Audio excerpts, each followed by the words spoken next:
आज है 21 मार्च 1967 का रात्रि क्लास।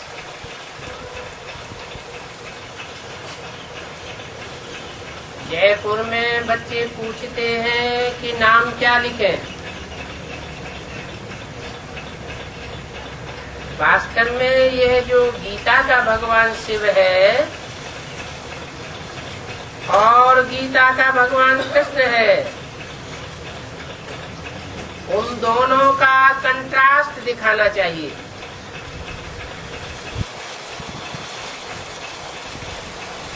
कौन कहते हैं गीता का भगवान शिव है और कौन कहते हैं गीता का भगवान कृष्ण उर्फ ब्रह्मा बाबा है। साकार में गीता का भगवान कौन है? कंट्रास्ट तो देखने में आता है ना। कौन क्या क्या कहते हैं। गीता का भगवान साकार में कृष्ण है और कोई नहीं हो सकता। और कंट्रास्ट में दूसरी पार्टी कहती है गीता का भगवान शिव शंकर भोलेनाथ है, दूसरी कोई पर्सनालिटी नहीं हो सकती। कंट्रास्ट तो है ना। ये दोनों का कंट्रास्ट दिखाना चाहिए। शिव की गीता से सेकंड में स्वर्गवासी और कृष्ण की गीता से नरकवासी।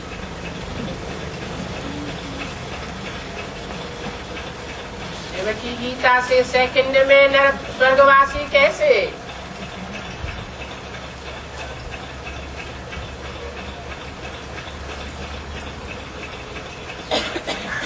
अगर कहें एडवांस पार्टी में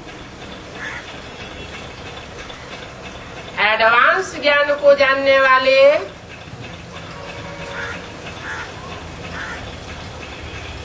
शिव की गीता को मानते हैं, तो उनका भी सेकंड क्यों नहीं हुआ?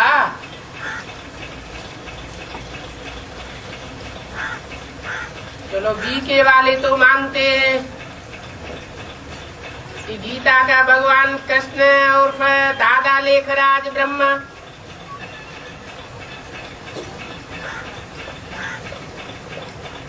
उनका तो लंबा टाइम चला आ रहा है।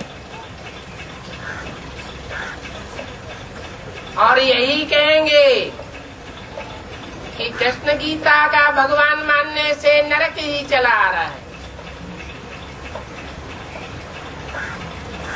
तो फर्क क्या हुआ? कंट्रास्ट क्या हुआ?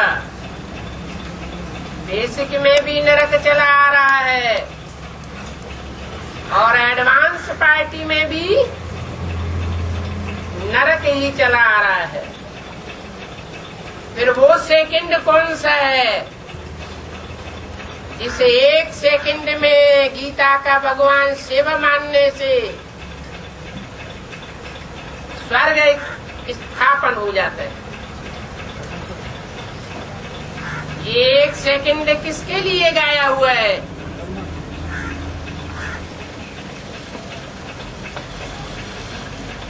अगर गीता का भगवान कृष्ण है तो कृष्ण की बुद्धि में क्या बैठा है? कृष्ण उर्फ ब्रह्मा दादा लेखराज की बुद्धि में अब तक भी क्या बैठा है? गीता का भगवान कौन है?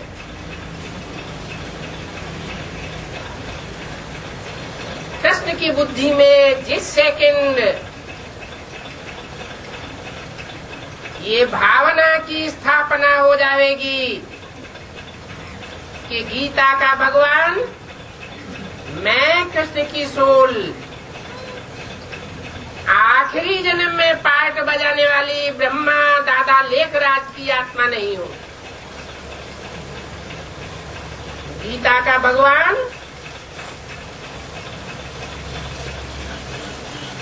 शिव शंकर भोलेनाथ है।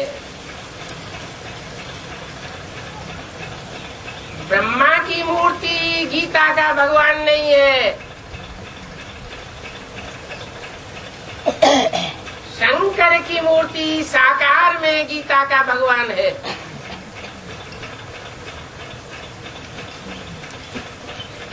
गीतापति भगवान कहा जाता है।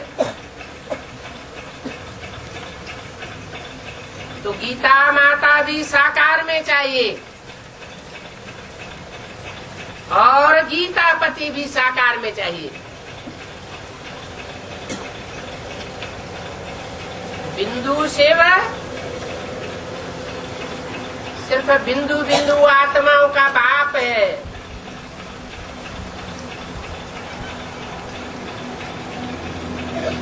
आत्माएं बिंदु बिंदु सब आपस में भाई भाई हैं। बाप और बच्चों के संबंध के अलावा और कोई दूसरा संबंध नहीं।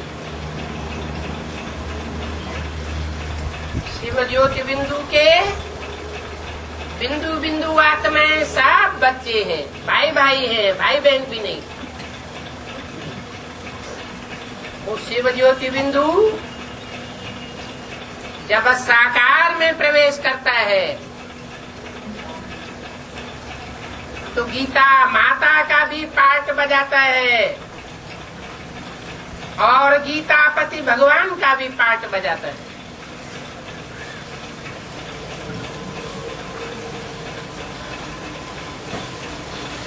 तो गीतापति भगवान शिव कहने से 1 सेकंड में स्वर्ग की स्थापना हो जाती है। लेकिन कौन कहेगा किसके कहने से स्वर्ग की स्थापना होगी? एक के पतित बनने से सब पतित बन जाते हैं।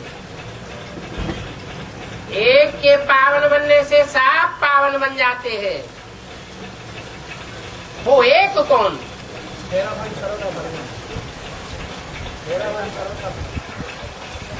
वो कौन है जिसके लिए कहा गया है, गाया गया है, तेरे बहाने सर्व का भला? इसके बहाने सर्व का भला। शिव वो तो है ही कल्याणकारी, उसके बहाने तो कहा नहीं जा सकता। और कल्याणकारी भी साकार में आकर के बनता है। बिंदु जब तक बिंदु स्टेज में रहे, साकार में प्रवेश न करे, तो जैसे जड़वत, जड़ चैतन्य मनुष्य सृष्टि का कल्याण नहीं कर सकता। जब साकार में प्रवेश करे तो कल्याणकारी बनता है। तो साकार स्वरूप तो स्वयं ही कल्याण का रूप हो गया।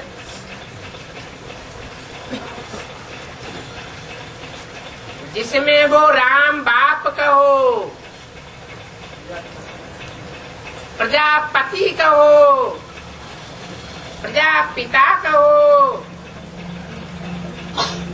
उस रूप में संसार के सामने प्रत्यक्ष होता है। वो है गीतापति भगवान।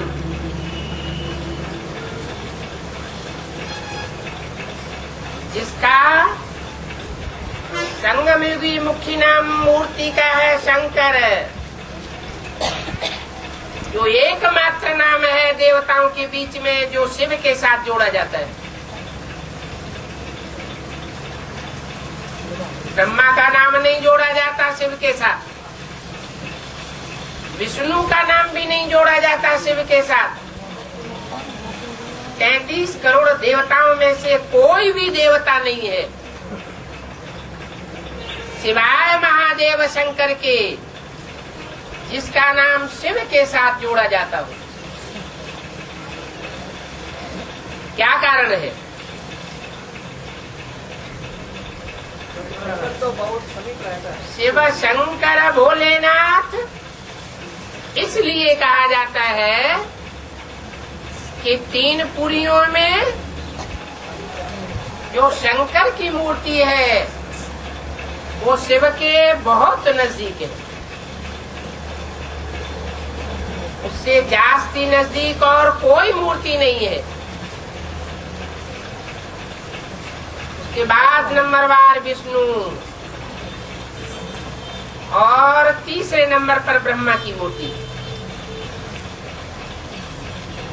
इसलिए नंबरवार 3 पुरियां गाई हुई है।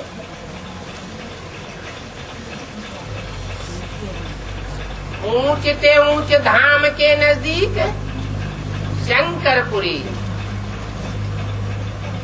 उससे नीची स्टेज में विष्णुपुरी,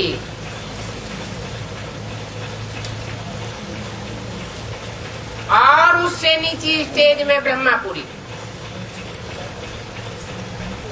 ब्रह्मापुरी सुखधाम के नजदीक है। इसलिए जब तक दादा लेखराज ब्रह्मा को उर्फ कृष्ण को गीता का भगवान माना जाता है, तब तक नरक ही नरक दिखाई पड़ेगा। क्योंकि ब्रह्मा को देवता नहीं कहा जा सकता। देवता नहीं है तो फिर क्या है? दाढ़ी मूछ वाला कौन होता है? मनुष्य होता है। मनुष्य को नर कहा जाता है। नर अगर गीता का भगवान बन करके बैठेगा तो नरक बनेगा या स्वर्ग बनेगा?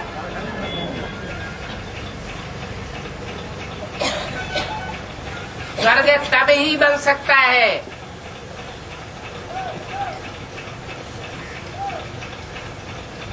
जब स्वर्ग की स्थापना करता मूर्ति स्वयं स्थिति में टिकी हुई हो।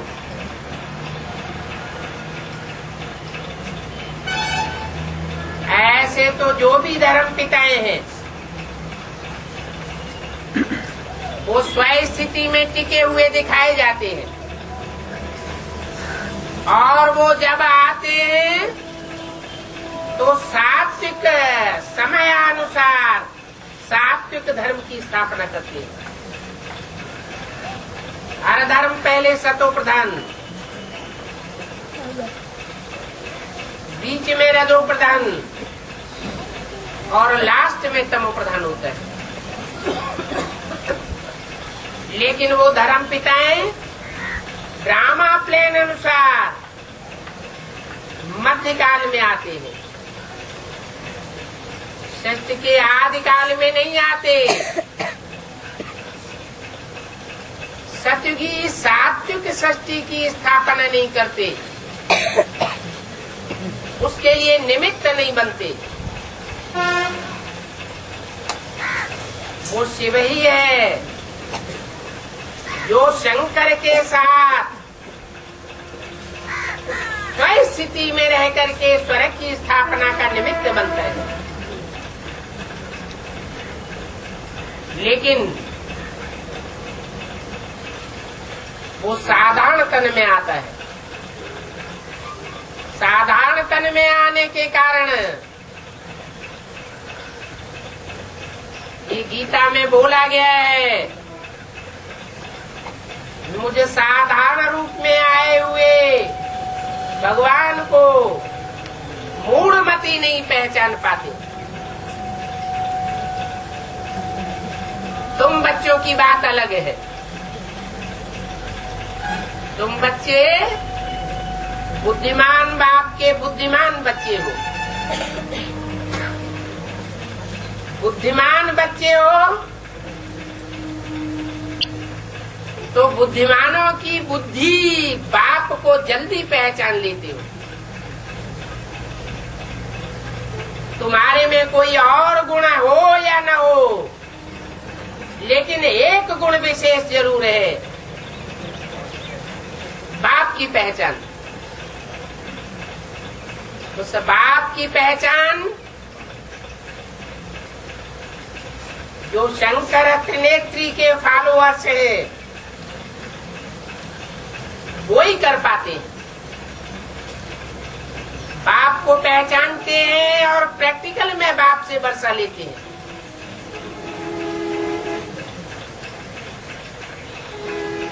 विष्णु के फॉलोअर या वैष्णो देवी के फॉलोअर वो भी पहचानते हैं, लेकिन बाद में पहचानते हैं। तो जो पहले पहचानते हैं वो आगे आगे बारात जाती है तो आगे कौन जाता है? दूल्हा जाता है। और पीछे पीछे फॉलो कौन करता है? दुल्हन फॉलो करती है। तो वैष्णवी देवी और उसके फॉलोअर्स वो सब फॉलो करने वाले हैं, पीछे पीछे बाप को पहचानने वाले हैं। नंबर 2 में उनका नंबर जाता है। लेकिन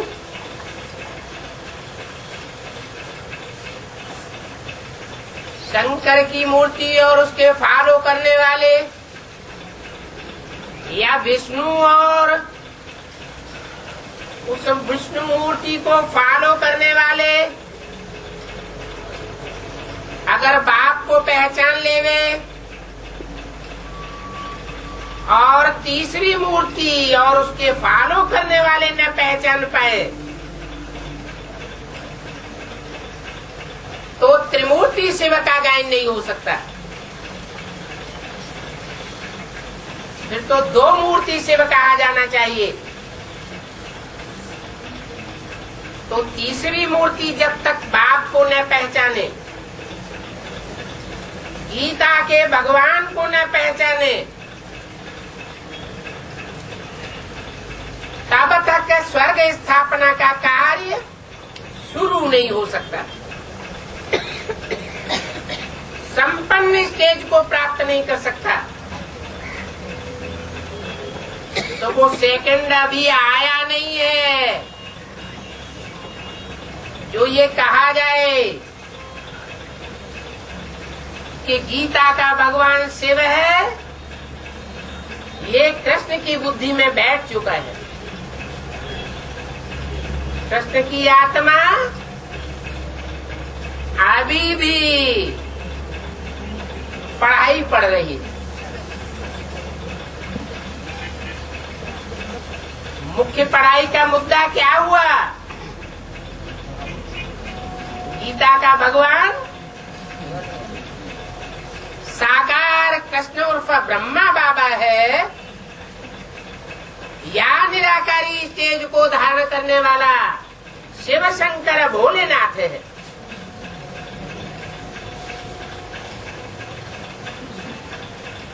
तो भक्त लोग चित्र बनाए देते हैं बिना समझे, कंट्रास्ट भी दिखाते हैं। एक तरफ शिव ज्योति बिंदु का चित्र बनाए देते हैं और दूसरी तरफ कंट्रास्ट में बनाते हैं कृष्ण का चित्र और लिख देते हैं गीता का भगवान शिव ज्योति बिंदु है, निराकार। गीता का भगवान साकार कृष्ण नहीं हो सकता। अरे साकार कृष्ण तो सतयुग में पैदा होगा। सतयुग में आकर के भगवान क्या करेगा? सतयुग में आकर के सतो प्रधान दुनिया स्थापन करने की कोई महत्व नहीं। भगवान तो आता ही है कलयुग के अंत और सतयुग के आदि के मध्य में। वो सेकंड है कृष्ण उर्फ ब्रह्मा की बुद्धि में ये बात बैठती है कि गीता का भगवान शिव है, शिव शंकर भोलेनाथ है, साकार में गीता का भगवान है। लेकिन मैं कृष्ण की आत्मा गीता का भगवान नहीं। जो भी मनुष्य मात्र सब 500 करोड़ सृष्टि में हुए या 700 करोड़ की सृष्टि में जो भी मनुष्य मात्र हुए,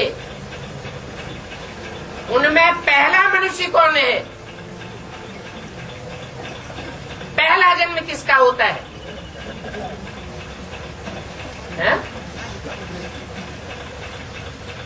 अरे सतयुग से ही सृष्टि शुरू होती है। कृष्ण बच्चे का पहला जन्म होता है। तो कृष्ण बच्चा 500-700 करोड़ मनुष्य सृष्टि का पहला पत्ता है। पहला पत्ता नर है। उस पत्ते को जन्म देने वाला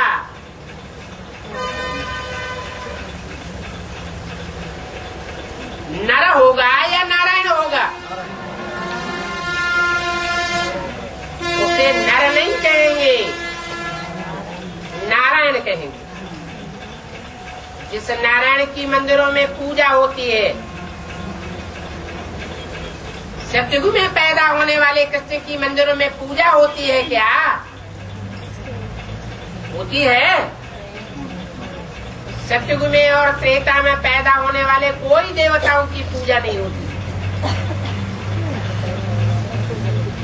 ये पूजा का कनेक्शन संगम युग से है, जबकि भगवान इस सृष्टि पर आता है।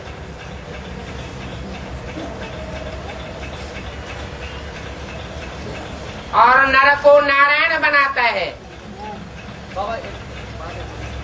हाँ जी,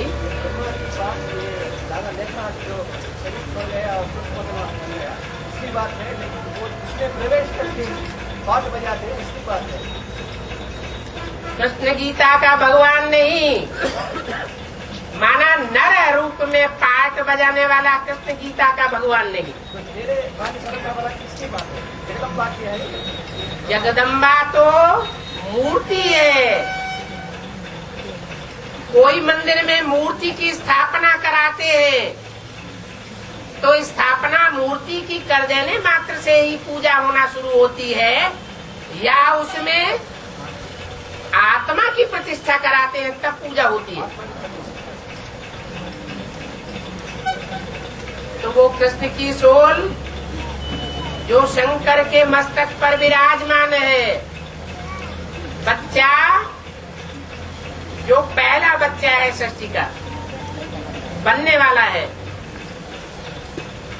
बाप की आस बच्चे में होती है कि मेरा बच्चा मेरे से भी ऊंचे जाए। तो बाप की आस है, सर माथे पर रखा हुआ है वो बच्चा कि कब उसकी बुद्धि में ये बात बैठे कि गीता का भगवान मैं कृष्ण उर्फ दादा लेखराज ब्रह्मा की सोल नहीं हूँ। गीता का भगवान कृष्ण को जन्म देने वाला नारायण ही है। जिस नारायण की याद से सबका याद का पुरुषार्थ बहुत सहज हो जाता है। हिंदू की याद से सहज नहीं होता। कब सहज होता है? जब बुद्धि में ये बैठ जाता है कि अमुक व्यक्तित्व, अमुक पर्सनालिटी विश्व का कर्ता धर्ता नर से नारायण बनने वाला है। तो सारा मदार गीता के भगवान के ऊपर है। ये बुद्धि में बैठने की बात है। सवाल ये है कि इतने बच्चे जो बाप के सन्मुख बैठकर बाप को पहचान लेते हैं,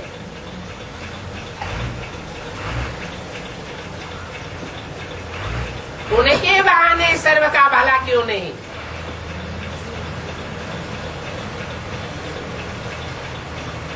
जो कृष्ण के रूप में जन्म लेने वाला पहला बच्चा है सृष्टि का,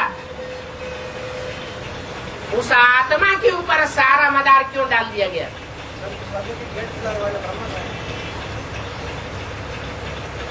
नई दुनिया स्वर्ग का गेट खोलने के निमित्त माताएं बनती है। पुरुषों को सबको दुर्योधन दुशासन कहा गया।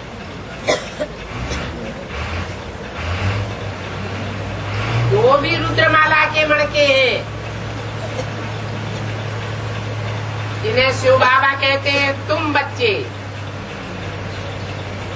सन्मुख बैठ करके पढ़ाई पढ़ने वाले, वो सब पुरुष वृत्ति के।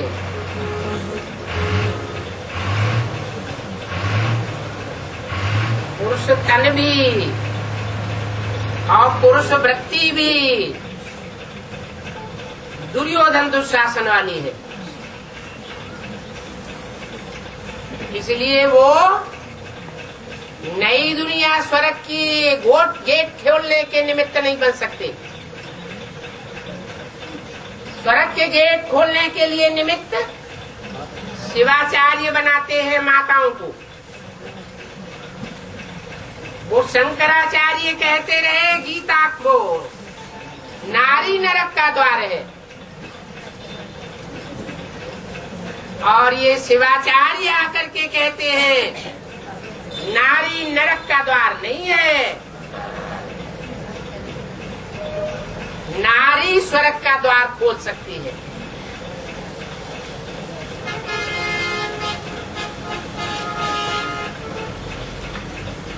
नारी की भर्त्सना करके, नारी से घृणा करके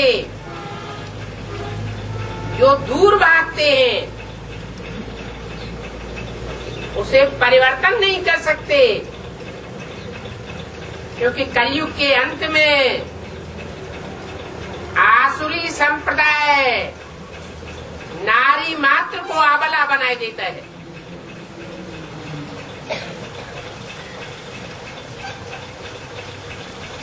सुप्रीम सोल शिव सर्वशक्तिवान इस साकार सृष्टि पर प्रकट होकर के अबला नारी को सबला बनाते हैं, शिव की शक्ति बनाते हैं।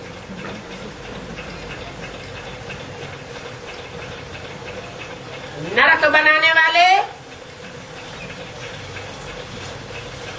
जो नर हैं, वो प्रयास फिर भी करते हैं कि ये शिव की शक्तियां मेरी बनकर के रहे।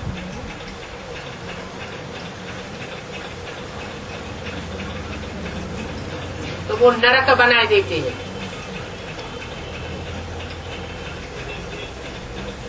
वैश्यालय बनाए देते हैं। ऐसे तो सन्यासी फॉलो करते हैं। शिवो हम कह के भगवान बनने का प्रयास करते हैं।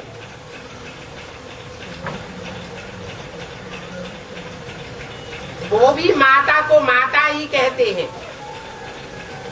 दरवाजे पर जाकर के माता से बोलते हैं, माता भिक्षाम देहि।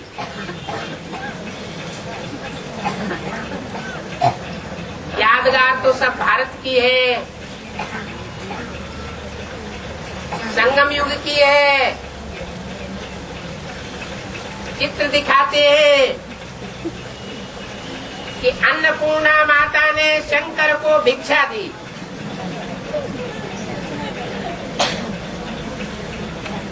अब शंकर में प्रवेश किया हुआ शिव भगवान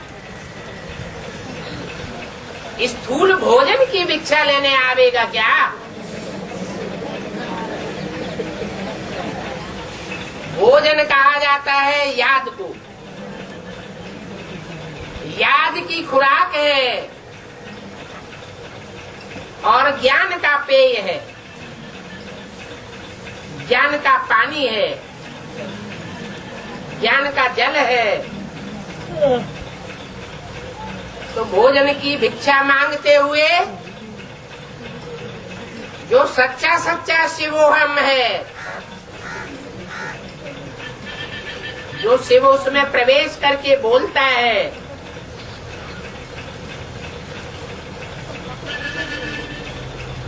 मुख से नहीं बोलता कि मैं शिव हूँ, लेकिन प्रैक्टिकल कार्य बोलता है कि ये शिव अर्थात कल्याणकारी है। जो बोलता है वो कल्याणकारी है। जो कुछ भी बोलेगा उसमें कल्याण भरा हुआ है। इसके लिए शास्त्रों में गायन है, जैसे पागल बोलते रहते हैं, पागलों के बोल का कोई अर्थ भी नहीं होता, ऐसे शब्द बोलते हैं, लेकिन वो शब्द भी कल्याणकारी है। इसलिए रामायण में लिख दिया है, अनमिल आखर अर्थ न जापू, प्रगट प्रभाव महेश प्रतापू। ऐसे मंत्र के शब्द बोले हैं जिनका कोई अर्थ भी नहीं होता, तो भी उनका प्रभाव विलक्षण है।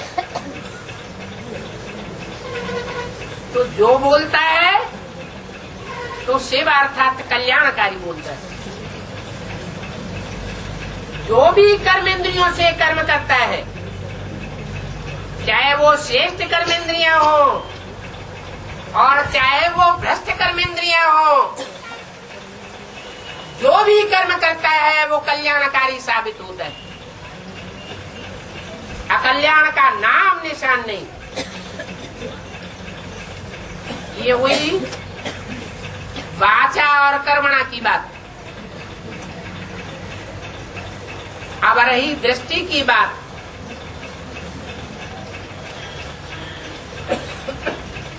दृष्टि अर्थात आंख,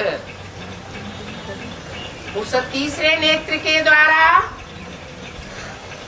त्रिनेत्री बाप शिव साकार में आकर इस सृष्टि पर जहाँ जहाँ भी दृष्टिपात करता है, जिन जिन आत्माओं के ऊपर दृष्टिपात होता है उनका कल्याण अवश्यंभावी है। उन आत्माओं का अकल्याण कोई कर नहीं सकता। अल्पकाल के लिए अकल्याण करे वो दीगर बात है, लेकिन सदाकाल का कल्याण कोई कर नहीं सकता। उसकी दृष्टि मात्र से, एक सेकंड की दृष्टि के लिए दुनिया तड़पती है। भगवान की कृपा दृष्टि जिसके ऊपर हो जाए, एक सेकंड के लिए ही सही, उसे और क्या चाहिए। वो कितनी आत्माएं हैं जिनके ऊपर भगवान की दृष्टि पड़ती है, 4.5 लाख। और उनमें जो प्रवेश आत्माएं होती है वो दृष्टि नहीं लेती क्या है? जो प्रवेश करने वाली आत्माएं वो भी तो दृष्टि लेती है। तो 9 लाख 16,108 ऐसी श्रेष्ठ आत्माएं हैं जो भगवान बाप से दृष्टि लेकर के अपने जन्म जन्मांतर का कल्याण कर लेती है।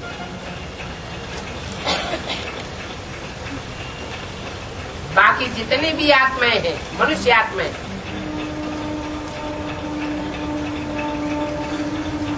वो न सन्मुख आकर के दृष्टि ले पाती है और न अपना उतना कल्याण कर पाती है। कुछ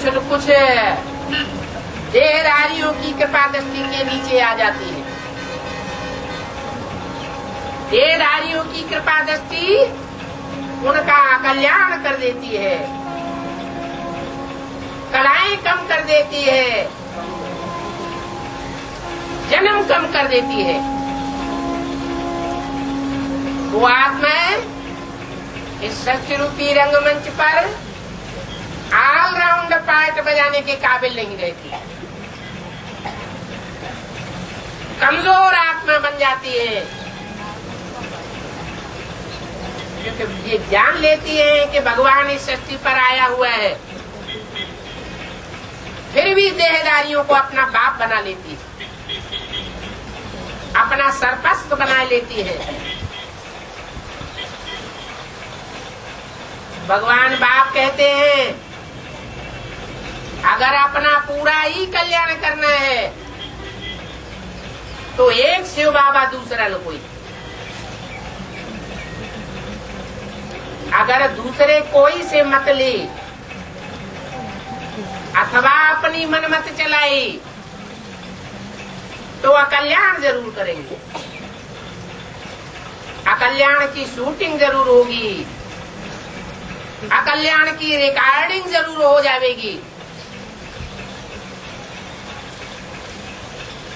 अभी बाप कहते हैं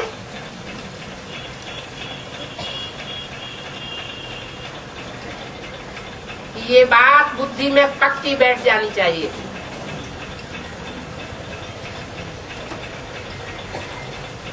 कि कोई भी मनुष्य मात्र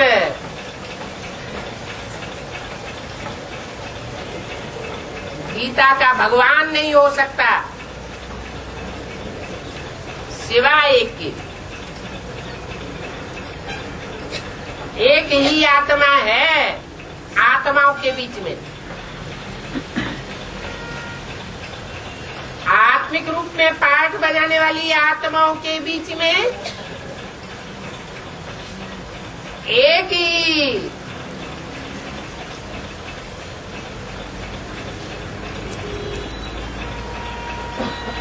आत्मा, इसकी सत्यनारायण की कथा गाई जाती है, हीरो पाठधारी आत्मा। सत्य लक्ष्मी की भी कथा नहीं गाई जाती, वो हीरो पाठधारी आत्मा परमात्मा पाठ बजा सकती है। बाकी जो सन्यासी ये नारा लगाते हैं आत्मा सो परमात्मा,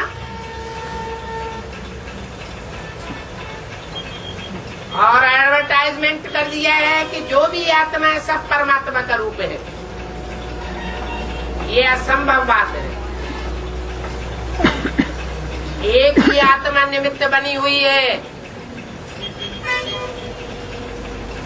जो परमपिता परमात्मा के बाद परमात्मा पाठधारी बनती है। परमात्मा पाठ का मतलब ये हीरो पाठधारी। एक रंगमंच पर दो हीरो नहीं होते हैं। अगर कोई दूसरा हीरो बनने का प्रयास करता है तो वो हीरो बनने के बदले क्या साबित हो जाता है? विलियन साबित हो जाता है। एक तरफ राम और दूसरी तरफ विलियन रावण।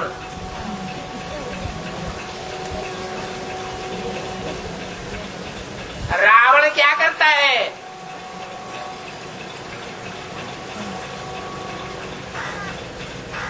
राम की पत्नी सीता के ऊपर कंट्रोल करना चाहता है।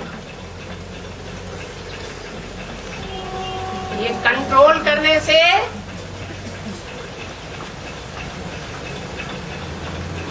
वो कोई सीतापति भगवान नहीं बन सकता और पूरा कंट्रोल कर भी नहीं सकता।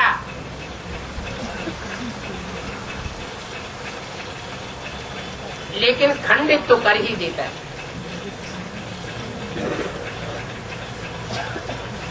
इसलिए बोला है कि कलयुग के अंत में सारी दुनिया में रावण राज्य हो जाता है। एक भी आत्मा ऐसी नहीं बचती जो रावण के प्रभाव से मुक्त हो।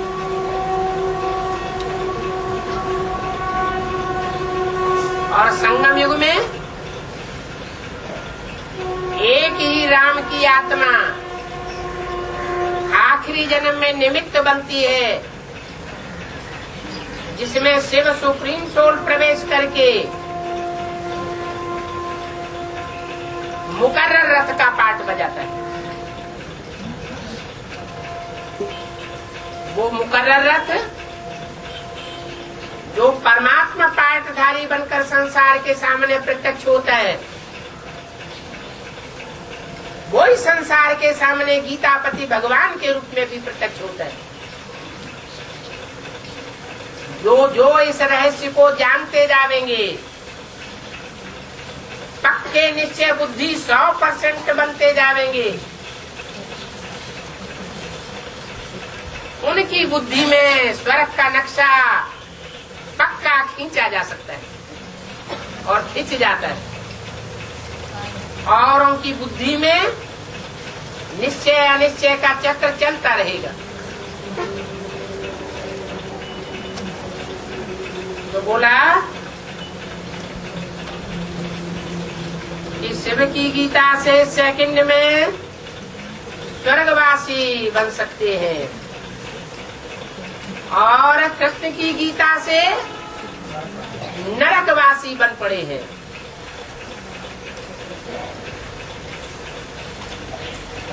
वो एक सेकंड में नरक से स्वर्ग बना देता है। कौन? और वो आधा कल्प में स्वर्ग को नरक बनाए देता है। कौन? इसको रावण कहा जाता है। एक तरफ राम और दूसरी तरफ रावण। रावण ने आधा कल्प के अंदर 2500 वर्ष के अंदर इस दुनिया को रौरव नरक बनाई दिया। और शिव बाप आकर के जब प्रत्यक्ष होते हैं संसार के सामने, जिसके लिए गायन है, पुरुषोत्तम संगम युग भी है, पुरुषोत्तम वर्ष भी है,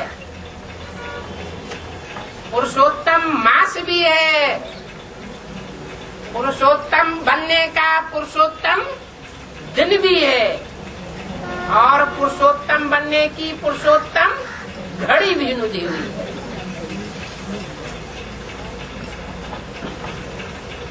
वो एक सेकंड इस आत्मा के लिए पहले पहले निमित्त बनता है, उसके लिए गायन है। ब्रह्मा सो विष्णु कितनी देर में? एक सेकंड में।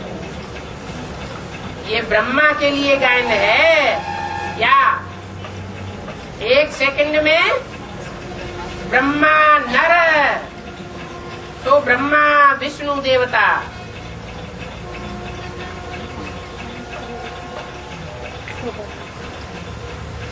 ये बुद्धि में बात परिवर्तन कब होती है? जब कृष्ण उर्फ ब्रह्मा की बुद्धि में ये पक्का बैठ जाए कि गीतापति भगवान मैं नहीं हूँ, मैं तो यज्ञ के आदि में भी गीता माता का बच्चा बना था और अंत में भी जब प्रत्यक्षता होगी तो ये पक्का बुद्धि में बैठ जाएगा कि मैं गीता माता का बच्चा हूँ, पहला बच्चा। अभी तो गीता माता पूरी ही खंडित की हुई। गीता माता जो सारे जगत की माता है, वो गीता माता ही जब खंडित हो जाए तो दूसरी माताएं क्या बचेंगी? सवाल ही पैदा नहीं होता। सब माताएं असुरों के द्वारा खंडित हो जाती है।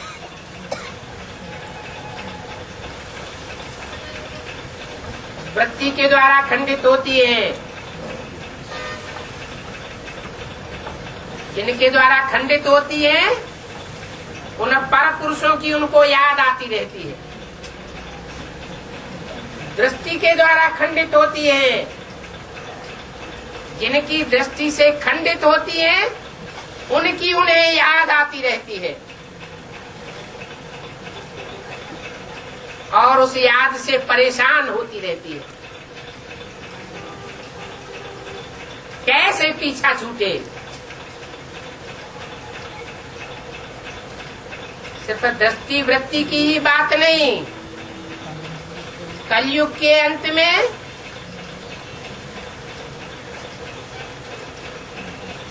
वाचा से भी विचारणी बनती रहती है।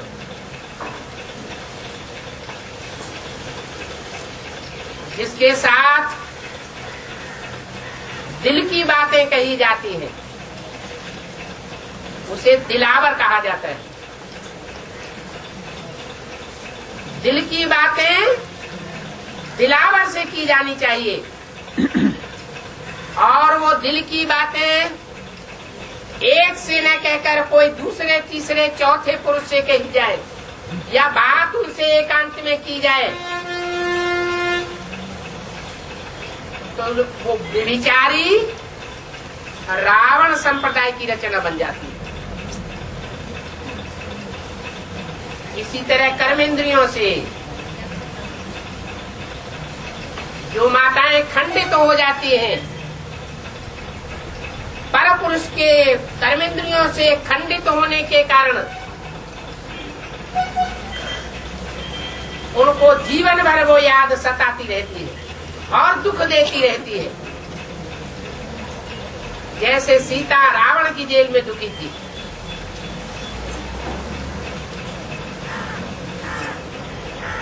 बाप शिव इस सृष्टि पर आकर के इस विचार को बंद करा देते हैं। टाइम लगता है। जम दे जाम दे नहीं हो सकता। हथेली पर आम नहीं उगाया जा सकता।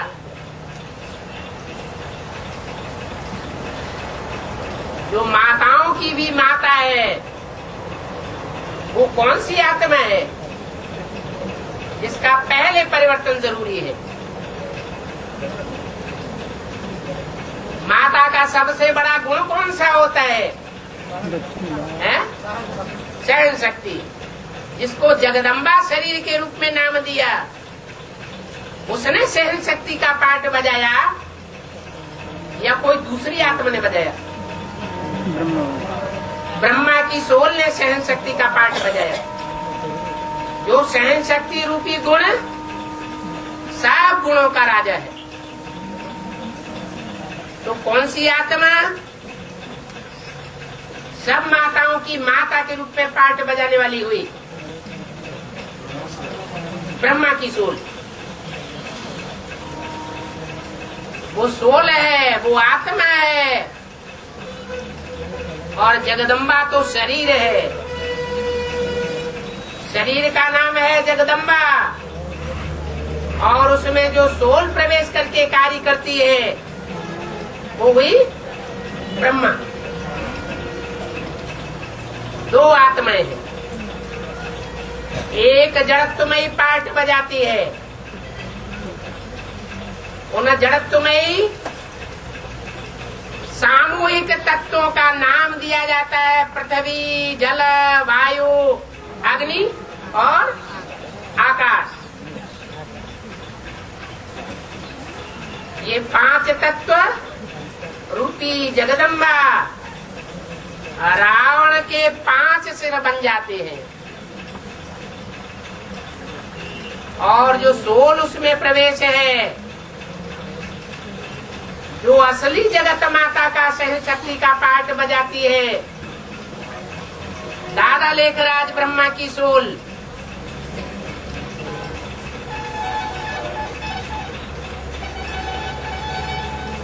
वो उन 5 तत्वों को कंट्रोल करने वाला, 5 तत्वों से बने हुए इस विशेष प्रकृति माता के शरीर को कंट्रोल करने वाला बन जाता है।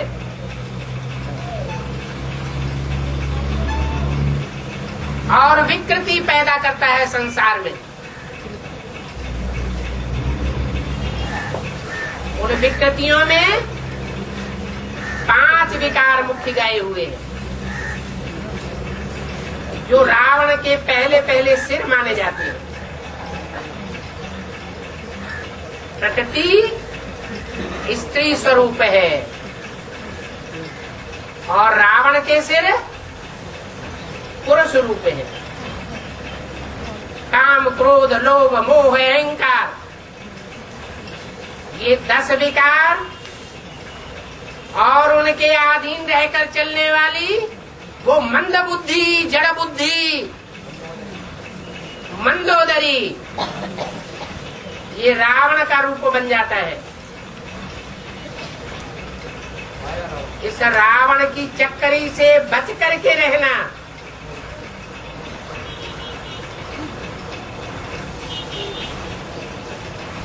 ये बड़े बड़े महावीरों का ही काम है।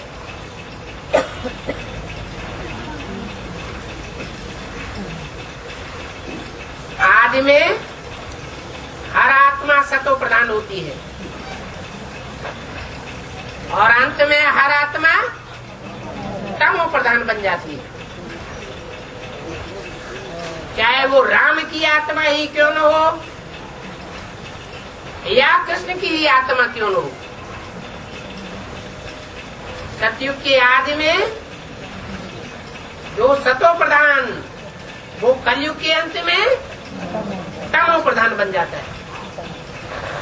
इसलिए बाबा ने मुरली में बोला, राम ही रावण बनता है और कृष्ण ही कंस बनता है।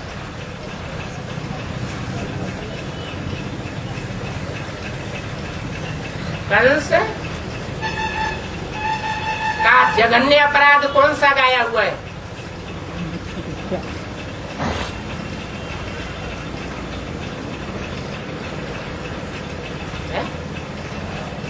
कन्या को धरणी पर पटक देता है, कन्या को कोस देता है, कोस घर में डाल देता है। कन्या जो पवित्रता का आधार मानी जाती है,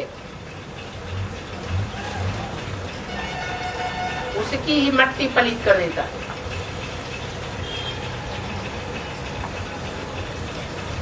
और राम की आत्मा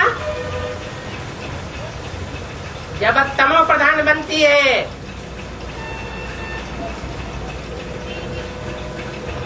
तो वो शरीर के रूप से शंकर का पाठ बजाने वाली बनती है, क्योंकि शरीर के ऊपर नाम पड़ता है शंकर। भल आत्माएं 3 कार्य करती हैं, 3 आत्माओं का संकरण होता है।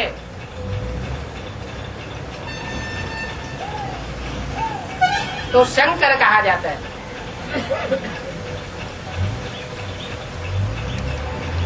लेकिन शंकर के रूप में पाठ बजाने वाली आत्मा किस कार्य के निमित्त है? शंकर का मुख्य पार्ट क्या है? हैं? तीसरा नेत्र खोला और विनाश। तीसरा नेत्र कब खुलता है? जब राजा हरिश्चंद्र का निर्मोही राजा का पार्ट बजाया जाता है।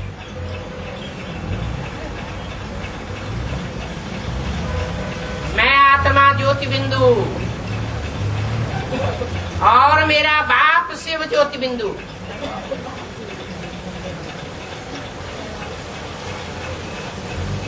एक शिव बाबा, दूसरा न कोई। पत्नी पत्नी नहीं, बाप बाप नहीं, भाई भाई नहीं, नाना चाचा काका ताऊ की तो बात ही नहीं।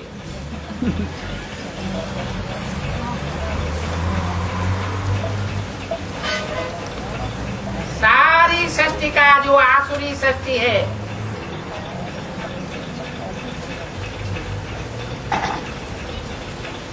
जो जड़त्वमयी सृष्टि बन चुकी है, कब्रिस्तान बन चुकी है, वो सारी आसुरी सृष्टि का विनाश। बुद्धिमान देवताएं होते हैं या बुद्धिमान असुर होते हैं? ज्यादा बुद्धिमान कौन होते हैं?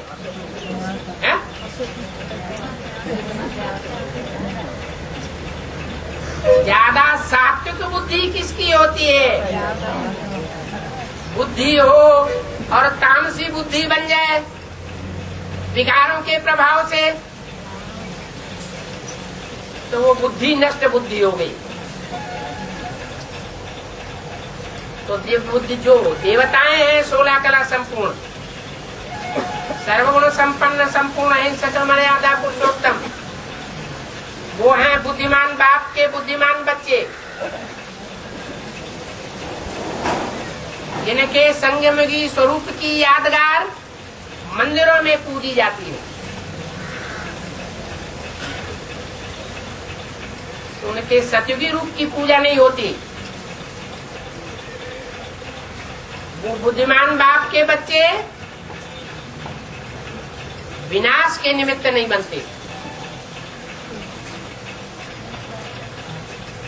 स्थापना के निमित्त बनते। लेकिन जो त्रिमूर्ति शिव बाप है, उसका काम है स्थापना भी कराता है, पालना भी कराता है और विनाश भी कराता है। विनाश के लिए एक मूर्ति निमित्त बनी हुई है। काहे का विनाश करती है? जड़त्वमयी का विनाश करती है या बुद्धिमान बाप के बुद्धिमान बच्चों का विनाश करती है? जो जड़त्वमयी सृष्टि है, जो असुर भगवान बाप को नहीं पहचान पाते, बुद्धिहीन है, उन असुरों का संहार होता है। और वो संहार तभी हो सकता है जब रावण के रूप में, रुलाने वालों के रूप में जो पार्ट बजाने वाला रावण है, उस रावण का भी बाप बनकर के दिखाई। इसलिए एक ही मूर्ति ऐसी है 3 देवताओं में, जो असुरों का भी बाप है और देवताओं का भी बाप है। इसलिए कहते हैं कि स्वर्ग की दुनिया मेरी है तो नरक की दुनिया मेरी नहीं है क्या?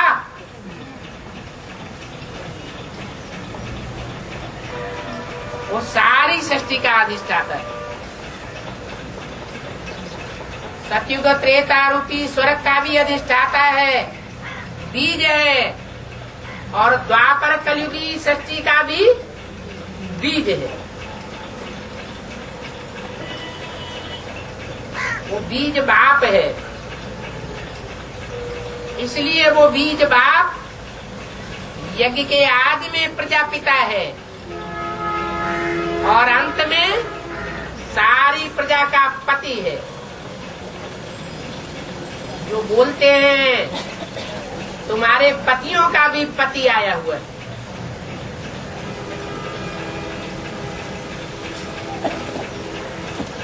तो शास्त्रों में उसका गायन किस नाम रूप से है? प्रजापिता के रूप में है या प्रजापति के रूप में है? प्रजापति के रूप में अंतिम समय का गायन है ही विश्व पिता। विश्व पिता कहो, विश्वपति कहो, बात एक ही हो जाती है।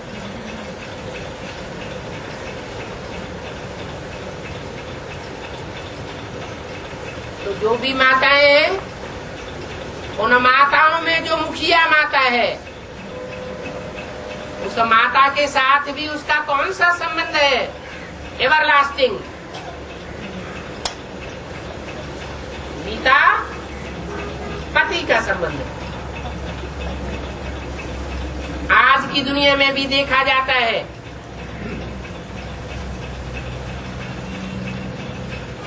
कि पति पत्नी को अपने नक्शे कदम पर चलाता है और जब बच्चों की पैदाइश हो जाती है, बच्चे बड़े हो जाते हैं, पति बूढ़ा हो जाता है या मृत्यु को पा जाता है, तो माता किसके अंडर दी कंट्रोल चलती है? किसके नक्शे कदम पर चलती है? बच्चों के नक्शे कदम पर चल पड़ती है। उनकी उस माता की या ऐसी माताओं की रक्षा करने वाला पाति मानव पति कौन हुआ? वो आज की दुनिया की बात है, ये कलयुगी दुनिया की बात है। जो भी बच्चे हैं बड़े होने के बाद माता को अपनी मुट्ठी में ले लेते हैं। माता कितना भी समझाने की कोशिश करती है तो भी अपनी ही चलाते हैं।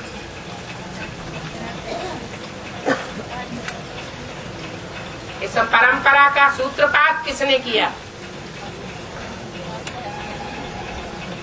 अरे कोई ने तो सूत्रपात किया होगा। चलो संगम युग में सूत्रपात होता है हर बात का, लेकिन किसके द्वारा शुरुआत हुई?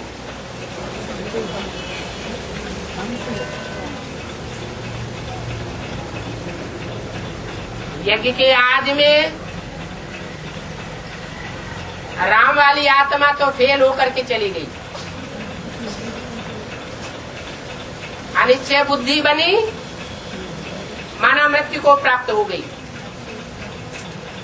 लेकिन माता यज्ञ में जीवित रही या न रही? है? जीवित रही। माता तो स्त्री का चोला है।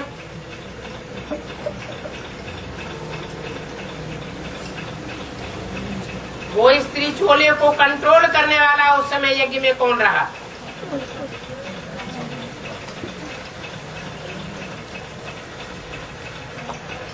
उस समय कोई नहीं रहा। अगर दादा लेखराज ने उसे कंट्रोल किया होता तो स्वर्ग का सैंपल जो कराची में तैयार हुआ वो सैंपल तैयार नहीं हो पाता। हाँ, पहचान नहीं हुई।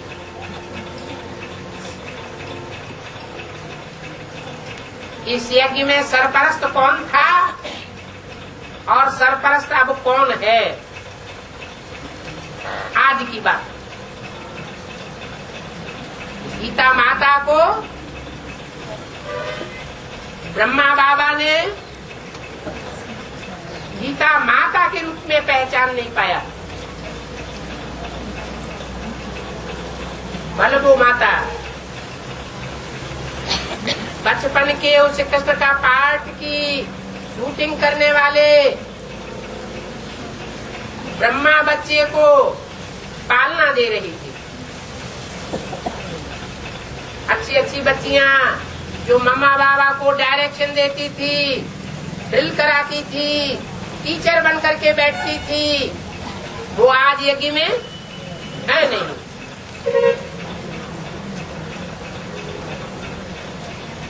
खलास हो गई। तो बाबा को बुद्धि में ये आया कि मैं श्रेष्ठ पुरुषार्थी हूँ, मैं खलास नहीं हुआ, और जो अच्छे अच्छे बच्चे बच्चियां थी वो सब खलास हो गई। उस माता के प्रति श्रद्धा विश्वास भावना रही या बाद में उखड़ गई? उखड़ गई।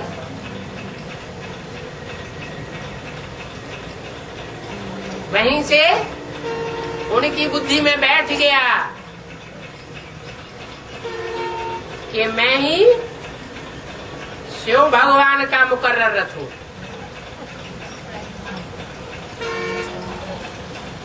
और वाणी चल पड़ी। ब्रह्मा के द्वारा वो वाणी 68 तक चलती रही।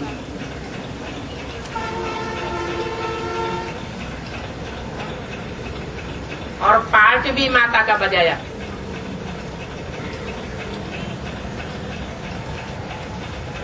बच्चे में ज्यादा पावर होती है या माता में ज्यादा पावर होती है? पहली रचना तो माता है, लेकिन अव्वल नंबर रचना है क्या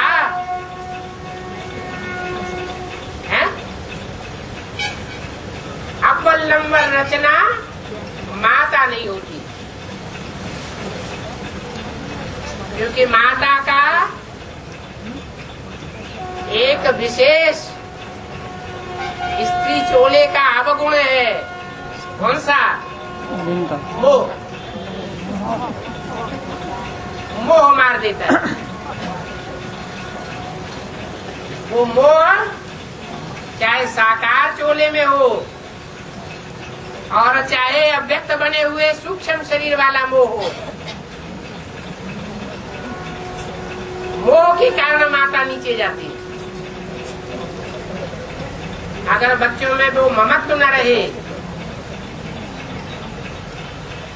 तो माता बहुत ऊंची स्टेज को पकड़ सकती है। इसलिए माताओं को ही शिव आकर के शिव शक्ति बनाते हैं और उनका मोह नष्ट कराए देते हैं। वो माताएं ही महाकाली का रूप धारण करके इस आसुरी सृष्टि के आसुरी बच्चों का संहार करती है। असुर संहारणी का प्रैक्टिकल रूप धारण करती है और शिव के नक्शे कदम पर चलती है। फिर बच्चों की बात नहीं मानती,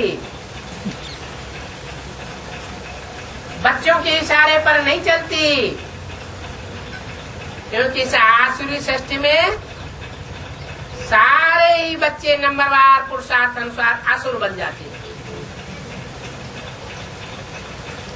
जब वो भयंकर होता है, जब भयंकर होता है तो गीतापति निराकार है, तब ही ऐसे काम करते हैं। गीतापति भगवान शिव निराकारी स्टेज वाला है, उसको बुद्धि में धारण करती है और पाठ ऐसा विचित्र बजाती है। बाप अड़भंगा है तो माता भी अड़भंगा पाठ बजाती है। अड़भंगा माना बुद्धि में कुछ और बाहर के कर्मेंद्रियों की चाल चलन और वाचा से कुछ और। इसलिए महाकाली का जो चित्र दिखाया जाता है वो शंकर की छाती पर स्थूल रूप में देखा जाता है, पांव रखा हुआ है। लेकिन जो पुराने चित्र है उनमें दिखाया जाता है कि मस्तक में शंकर की मूर्ति रखी हुई है, बुद्धि में शिव शंकर भोलेनाथ विराजमान है। मन शिव की शक्ति है और बाहर से कर्मेंद्रियों के द्वारा लोगों को ये समझ में आता है कि ये काला पाट बजाने वाली है।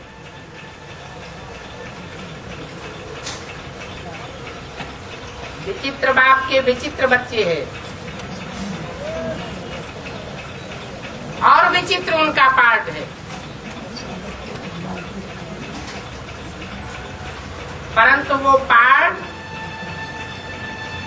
वैष्णवी देवी के पाठ जैसा पाठ नहीं है। उसको बोला है माया की कुल संवादी का पाठ।